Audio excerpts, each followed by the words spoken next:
ועכשיו לנושא האחרון שלנו, כינוס חזרה בתשובה של הרב אמנון יצחק אמור להתחיל בשעה זאת בהיכל התרבות בתל אביב. פעילים ממרץ, אנחנו ראינו אותם קודם, ומעמותת עם חופשי ניסו למנוע בלי הצלחה את קיום האירוע בהיכל התרבות, ועכשיו הם מפעילים במקום. טוב לגלעד עדי.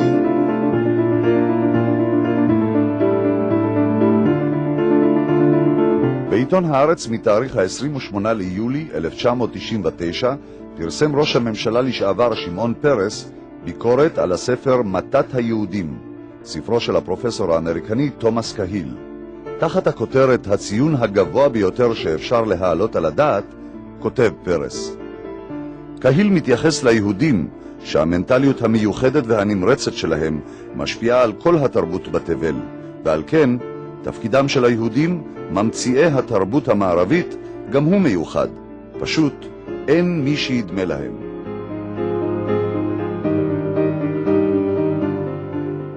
איננו יכולים לתאר לעצמנו את תנועות השחרור הגדולות בהיסטוריה המודרנית ללא התייחסות לתנ"ך. ללא התנ"ך לא היינו זוכים לתנועת שחרור העבדים, לתנועת שיפור בתי הסוהר, לתנועה נגד המלחמה, לתנועות הפועלים, לתנועות לזכויות האזרח, לתנועות של עמים עניים וחסרי כל. הדמוקרטיה צומחת הישר מתוך החזון היהודי של הפרט.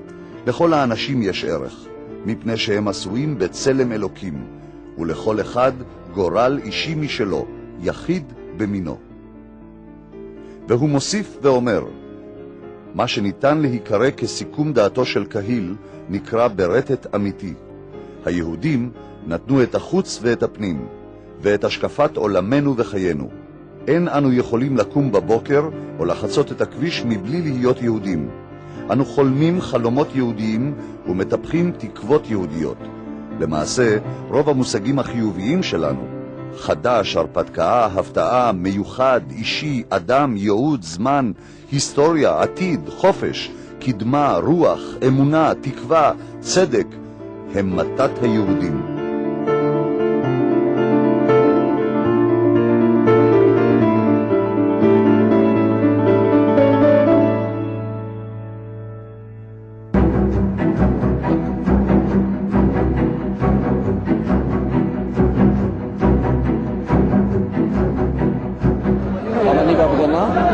אני לא בהפגנה, זה אחד התרבות שלי.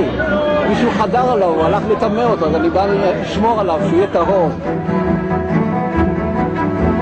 מדינת הלכה, הלכה מדינה! מדינת הלכה, הלכה מדינה! מדינת הלכה! אני והם, רק כסף הם רוצים ממני, רק כסף. אני יודע על המורים שמשלמים מיסים והכל הולך אליהם בסוף. אני יודע, אני קורא עיתונים, אני יודע. הם עובדים על הכסף שלנו, תראה. תעזבו את המדינה הזאת! תראה אתכם לטוב הפרקטן היום! אני אישית לא מעריכה אנשים שחוזרים בתשובה, אני אישית חושבת שזה בריחה ממציאות, אני חושבת שאנשים שחוזרים בתשובה זה אנשים שלא מסוגלים לקחת אחריות על החיים שלהם והיו רוצים שמישהו אחר ייקח אחריות. אני יכולה להגיד לך שהחבר הטוב ביותר שלי חזר בתשובה.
מה שעושה אמנון יצחק מלבד זה שהוא מסית ומדיח, הוא האנטיתזה של תרבות שאותו אמור ההיכל לייצג. זה היכל התרבות והוא מייצג כאן את האנטי-תרבות. היכל התרבות זה ההיכל שלנו, זה היכל הקודש שלנו. מה זאת אומרת שלנו? של האנשים התרבותיים, החילוניים.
התרבות רצה לבטל את הכינוס הזה.